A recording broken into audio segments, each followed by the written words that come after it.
Hello దోస్తులు, మీ Godavari hospital స్టైల్లోని dum biryani చేసేసాను. చూద్దరు వచ్చేయండి. ముందుగా చికెన్ని శుభ్రంగా కడుక్కొని ఒక కళాయిలో వేసుకొని ఆయిల్ వేయకండి, ఉత్తి చికెను కొంచెం ఉప్పు పసుపు వేసుకొని బాగా గట్టి పెట్టి కలపకండి. ఎక్కువ ఇలా కుదిపి మంచిగా అటు ఇటు కుదిపితే బాగా మిక్సింగ్ అవుతుంది. దాన్ని అలా పక్కన పెట్టుకుంటే దాని వాటర్ అయితే ఇదిగో ఇప్పుడు ఇలా అయితే దిగుతుంది అనమాట. అసలు వాటర్ మిల్లోనే మొత్తం మగ్గుతుంది. ఈలోపు బిర్యానీకి కావాల్సినవన్నీ కోసుకొని పక్కన పెట్టుకోండి. సన్నగా తరిగిన ఉల్లిపాయలు, కొత్తిమీర, పుదీనా, కరివేపాకు, టమాటాలు, సన్నంగా తరిగి పెట్టుకున్న నిమ్మకాయలు అన్నీ కూడా కట్ చేసుకొని పక్కన పెట్టుకోండి. ఇప్పుడు కళాయిలోని ఆయిల్ వేసుకొని మంచిగా ఉల్లిపాయలన్నీ వేసుకొని ఎర్రగా ఏకే వరకు కూడా ఫ్రై చేసుకోండి. మొత్తం అన్నీ కూడా కొంచెం కొంచెం కింద మొత్తం వేసేసుకోండి శుభ్రంగా. ఈ లోపు అయితే అవి వేగుతూ ఉంటాయి కదా, ఈ లోపు అయితే బాస్మతి రైసు. దమ్ బిర్యానీకి ఎప్పుడైనా సరే బాస్మతి రైస్ అయితేనే బాగుంటుంది టేస్ట్. మీరు ఎంత చేసుకుంటారో దాన్ని బట్టి అయితే తీసుకోండి. మంచిగా కడిగేసుకొని పక్కన పెట్టుకోండి. ఈ లోపు ఉల్లిపాయలు మంచిగా వేగాక కొంచెం ఏంటంటే బయటకు తీసేసరికి ఇంకొంచెం కలర్ వచ్చేస్తాయి అనమాట.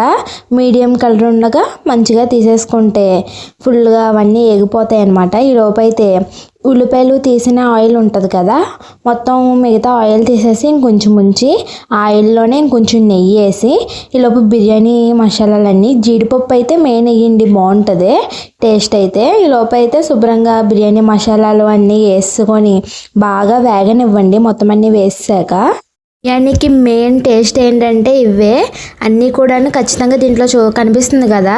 మొత్తం ఒక్కొక్కటి పేరు చెప్పాలంటే కొంచెం కష్టం కాబట్టి అన్నీ చూసుకొని ప్రతిదీ కూడా మిస్ కాకుండా వేసుకోండి, చాలా బాగుంటుంది. నేనైతే అల్లం వెల్లుల్లి పేస్టును మళ్ళీ మసాలా ముద్దు కూడా వేస్తున్నా. అదేంటంటే అన్ని రకాల మసాలాలు వేసి మిక్స్ చేసింది. లేకపోతే ఏంటంటే బిర్యానీ మిక్సింగ్ చేసుకునేటప్పుడు అన్నీ జీలకర్ర పొడి, ధనియాల పొడి అవన్నీ వేయాలి. మేము ఏంటంటే ఇలా మసాలా కింద అన్నీ మొత్తం మిక్సింగ్ చేసేసి అయితే వేసేసుకొని బాగా వేగనిచ్చి ఆ మసాలా వేసిన తర్వాత కూడాను అది స్మెల్ పోయే వరకు ఒక 5 మినిట్స్ అయితే వేగనివ్వండి. వేగాక మంచిగాను మీకు మసాలా అది పేస్ట్ ఎలా తయారు చేయాలన్నది కావాలంటే కామెంట్లో పెట్టేసేయండి. అది ఎలా చేయాలన్నది పూర్తిగా చేసి చూపిస్తాను. ఇలా మంచిగా వేగిపోయాక ఒక గిన్నెలోకి తీసుకోండి. ఇప్పుడైతే మిక్సీ జార్ తీసుకొని ఒక గుప్పెడు కొత్తిమీర, పుదీనా, అలాగే ఒక 2 టమాటాలు, అంటే ఒక మీడియం సైజ్ అంటే ఒక 2 సరిపోతుంది. కొంచెం చిన్నగా ఉన్నాయంటే ఒక 3 టమాటాలు తీసుకొని శుభ్రంగా మిక్సీ పట్టేసుకొని అయితే పక్కన పెట్టేసుకోండి. ఇప్పుడైతే మీరు బిర్యానీ దేంట్లో చేసుకోవాలనుకుంటున్నారో అది తీసుకొని ఆ కళాయి తీసుకొని శుభ్రంగా ముందు చికెన్ వేగింది కదా, ముందు మనం బాయిల్ చేసుకున్నాం కదా, ఆ చికెన్ని మొత్తం కూడా వేసేసుకొని దాంట్లోనే తగినంత ఉప్పు, కారం, బిర్యానీ మసాలా అన్నీ కూడా వేసుకోండి, ఇక్కడ చూపిస్తున్నవన్నీ కూడాను. ఆ తర్వాత ముందు మనం ఫ్రై చేసి పెట్టుకున్నాం కదా ఆ మసాలా, సన్నగా తరిగిన పచ్చిమిరపకాయలు, కరివేపాకు, మెయిన్ కొంచెం కరివేపాకు ఎక్కువ వేసుకోండి, టేస్ట్ బాగుంటుంది. మనం ముందు ఇప్పుడు ఇందాక పేస్ట్ పెట్టుకొని చేసుకున్నాం కదా, మొత్తం కొత్తిమీర అదన్నీ వేసి అది నా పేస్టు, పెరుగు అన్నీ వేసుకొని మంచిగా మిక్సింగ్ చేసుకొని ఒక నిమ్మకాయ అనమాట, పెద్దదైతే ఒక హాఫ్ వేసుకోండి, చిన్నదైతే మొత్తం ఫుల్ కాయ అంతా వేసుకోండి.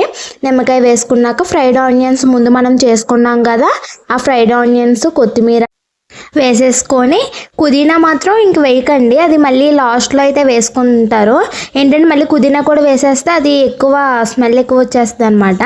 ఇంకా అది మూత పెట్టుకొని పక్కన పెట్టేసుకొని ఇప్పుడు రైస్ బాయిల్ చేయడానికి అయితే వాటర్ మరిగించేసుకోండి. వాటర్ వేసుకొని దాంట్లో మళ్ళీ కొంచెం నెయ్యి, బిర్యానీ మసాలాలు ఉంటాయి కదా, మొత్తం బిర్యానీ మసాలాలు అన్నీ వేసుకొని సన్నగా తరిగి పెట్టుకున్నాం కదా మనం ముందే నిమ్మకాయలు అవన్నీ వేసుకొని బాగా మీకు రుచికి తగినంత అయితే ఉప్పు వేసుకోండి. చూసుకోండి మధ్యలో అయితే టేస్ట్ సరిపోయిందా లేదా అన్నది.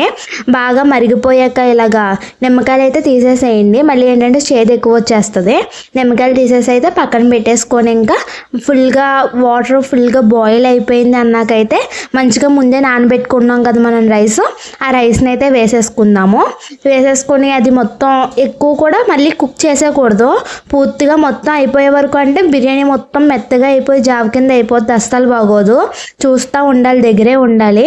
మంచిగా ఈ లోపు అది కుక్ అవుతుంది కదా, ఈ లోపు అయితే ఒక 2 గిన్నెల్లోని కొంచెం పాలు తీసుకొని దాంట్లోని ఫుడ్ కలర్స్ ఉంటాయి కదా, అవి మిక్స్ చేసుకొని అయితే పక్కన పెట్టేసుకోండి మనం బిర్యానీ మీద వేసుకోవడానికి.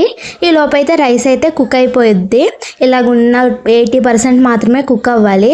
మంచిగా దీన్ని తీసుకొని మనం ముందు పక్కన పెట్టుకున్నాం కదా, దాంట్లోని శుభ్రంగా ఈ రైస్ అయితే మొత్తం స్టెప్ బై స్టెప్ వేసుకోవాలి. నేనైతే ఒక 2 లేయర్స్ కింద అయితే వేసుకుంటున్నాను. ముందు మంచిగా బిర్యానీ మొత్తం రైస్ అంతా వేసుకొని దానిపైన అయితే కొంచెం ఫ్రైడ్ ఆనియన్స్ అలాగే కొత్తిమీర వేయండి. పుదీనా అప్పుడే కాదు, లాస్ట్లో వేదురు పుదీనా. కొత్తిమీర వేసుకొని మళ్ళీ ఇప్పుడైతే రైస్ మళ్ళీ దాని మీద కవర్ చేసేయండి ఫుల్గా. మొత్తం ఉన్న రైస్ అంతా కూడా ఫుల్గా కవర్ చేస్తే వేసుకోండి. మొత్తం వేసేసుకున్నాక మనం ముందుగా కలుపుకొని పక్కన పెట్టుకున్నాం కదా ఫుడ్ కలర్స్, అవైతే మంచిగా ఇలా వేసేసుకోండి. మొత్తం ఫుడ్ కలర్స్ అన్నీ నేనైతే 2 కలర్స్ తీసుకున్నాను. మీకు కావాలంటే 1 కలర్ అయినా తీసుకోవచ్చు. నా దగ్గర ఉన్నాయని 2 కలర్స్ తీసుకున్నాను. ఇప్పుడైతే ఫ్రైడ్ ఆనియన్స్ ఉంటాయి కదా, అవన్నీ ముందు వేసుకొని పైన కొత్తిమీర అలాగే ఇప్పుడు పుదీనా వేసుకోండి. ఏంటంటే ముందు మనం ఆల్రెడీ మిక్సీ పట్టేసాం కాబట్టి మధ్య మధ్యలో కూడా వేస్తారు చాలామంది, కానీ టేస్ట్ అంత బాగోదు. శుభ్రంగా పుదీనా వేసుకొని మంచిగా పైన కూడా నెయ్యి వేసుకోండి. ముందు ఏంటంటే రైస్ బాయిల్ అవుతుంది కదా, అప్పుడైతే వాటర్ తీసుకొని పక్కన పెట్టుకోండి. ఆ వాటర్ ఉంటుంది, గంజి వాటర్ ఉంటుంది కదా, అది ముందే తీసుకోండి, లాస్ట్లో తీసుకోకండి, మళ్ళీ చిక్కబడిపోతాయి. తీసుకొని మంచి పైన వేసుకొని మూత పెట్టేసుకొని పొయ్యి మీద మాత్రం ఇలా స్టాండ్ పెట్టి అప్పుడు సిమ్లో పెట్టి కళాయి పెట్టండి. ఇప్పుడు అదే మనం బిర్యానీ పెట్టుకున్నాం కదా, అదైతే పెట్టుకోండి. లేకపోతే ఏంటంటే కింద వెనకాల మొత్తం అంతా కూడా మాడిపోద్ది లాస్ట్లో. నేను ఫస్ట్ చేశాను కానీ నార్మల్గా చేస్తాను, మాడిపోయింది. ఆ తర్వాత ఇలా స్టాండ్ పెట్టి చేశాను, చాలా పర్ఫెక్ట్గా అయితే వచ్చింది. కరెక్ట్గా మీరు 20 మినిట్స్ ఉంచండి సరిపోద్ది. చూసారు కదా వేడి వేడి పొగలు కక్కుతున్న దమ్ బిర్యానీ. దాన్ని చూస్తుంటేనే నాలుక నాట్యం చేసేస్తుంది, మామూలుగా కాదు. మంచిగా ప్లేట్లో పెట్టేసుకొని సన్నంగా తరుక్కున్న ఉల్లిపాయ అయితే ముందే కోసుకొని దాని పవర్ పోద్ది, బాగుంటుంది. ఇప్పుడు మంచిగా టేస్ట్ చేసేద్దాం, వచ్చేయండి. మన గోదావరి వసపిట్ట స్పెషల్ బిర్యానీ టేస్ట్ చేసేద్దరు. ఈసారి ఎవరైనా వస్తే మా ఇంటికి చేసి పెట్టేస్తానులేండి ఈ బిర్యానీనే. ఏటి నీ బిర్యానీ కోసం ఇప్పుడు మీ ఇంటికి వచ్చేవాళ్ళా? మీ అక్కర్లేదులే అమ్మ, చూసాం కదా చేసుకొని మేమే తినేస్తాం. సర్లేండి. అలాగే కానీ ఇవ్వండి. బిర్యానీ అయితే దొల్లగొట్టి దూపం వేసేసింది అనుకోండి, మామూలుగా కాదు. అందరూ ఖచ్చితంగా టేస్ట్ చేసి ఎలా ఉందో కామెంట్లో పెట్టండి. Okay, bye.